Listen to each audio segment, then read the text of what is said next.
Հարմարվել է արցախյան կլիմային, չորադիմացկուն է, առանձնապես քմհաճ չէ։ Արցախցի հողօգտագործողներից շատերին են գրավել նոր մշակաբույսի այս որակները։ Արդյունքում նախորդ տարվա համեմատ սորգոյի ցանքատարածություններում նկատելի աճ արձանագրվեց, ցուցանիշն ընդհուպ մոտեցավ 1000 հեկտարի սահմանագծին։ Քանակի պես որակում սակայն նույն դրական տրամադրությունը չի գերիշխում, ոմանք գոհ են, ոմանք դժգոհ։ Դժգոհությունների հիմնական թիրախը Սերմացուի որակն է։ Սերմացուն գյուղի եւ գյուղատնտեսության աջակցության հիմնադրամի կողմից է ներկրվել Իսպանիայից եւ գնի 50%-ի սուբսիդավորմամբ տրամադրվել արցախցի հողօգտագործողներին, որակը ստուգել են ժամանակին մինչեւ սերմացուն տրամադրելը։ Ծլունակությունը կրկնակի ստուգվել է վերջերս բողոքներից հետո, ընդ որում օգտագործվել է հենց հողօգտագործողներին տրամադրված սերմացուից վերցված նմուշը։ Սերմնաբուծության կենտրոնից տեղեկացել, որ ծլունակությունը կազմում է 99%։ Այն դեպքում, երբ հունիսին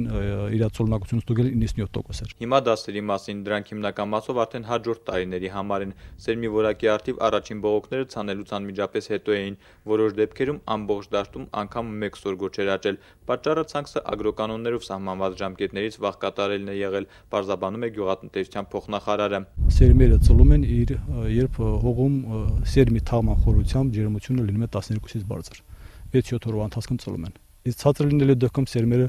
փչանում են։ Հետևողական հսկողության տակ պետք է լինեն նաև ավել կամ պակաս հաջողությամբ ծլած ցանքսերը։ Վարակիչ հիվանդություններ խոշոր չափերով այս տարի չի նկատվել։ Հիմնական խնդիրը մոլախոտերի հետ է կապված։ Դրանց ազդեցությունը սորգոյի դաշտերում ընդգծված է զգացվում։ Ավելի շատ տարածվեց է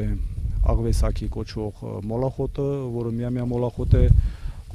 Կան նաև հատուկ այդ մոլասորգոյի բույսեր, այս բույսը, որը շատ հզոր արմատային համակարգ ունենալով շատ խիստ ճնշում է բույսին եւ չի թողում այն աճի։ Եվ մենք ականատես ենք Գեղարամարտոնու շրջանում դաշտերը, որտեղ բացառապես մոլասորգո է տարածված։ Որ շատ թե քիչ մշակված ցանքատարածությունների տերերը սերմի որակից ու նաև իրենց չարչարանքի վերջնական արդյունքներից բողոքելու առիթ չունեն, Կարեն Աղաջանյանը կոնկրետ օրինակով է ցույց տալիս։ Հարևանությամբ գտնվող ցանքսերից մեկը համեմատաբար մաքուր է եւ առատ բերք է խոստանում, իսկ մյուսում մոլախոտի մեջ սորգոն հազիվ է երևում։ Ոլորտի պատասխանատուի հորդորը նրանց է ուղղված, ովքեր պատրաստվում են հաջորդ տարվա բերքի տակ սորգո ցանել։ Պետք է նախքան ցանքսը այդ մոլասորգոյի դեմ պայքարել, կամ եթե չեք կարողանում, եթե դաշտերը վարակված է մոլասորգոյով, սորգոյի ցանքսը ընդհանրապես չի կարելի։ Մեկ այլ տարբերակ հատուկ հերբիցիդներով ցանքսից հետո մշակումն է։ Դրանք եւս հիմնադրամի խողովակներով են ներմուծվում։ Հանրապետությունում եղել են, այո, եթե պահանջարկ լինի, կարող ենք էլի ներկրել։ Գյուղատնտեսության փոխնախարարը վստահեցնում է, միայն համապատասխան մշակությունից հետո հիմնավոր կլինի ակնկալել հեկտարից 80-ից 100 ցենտներ բերք,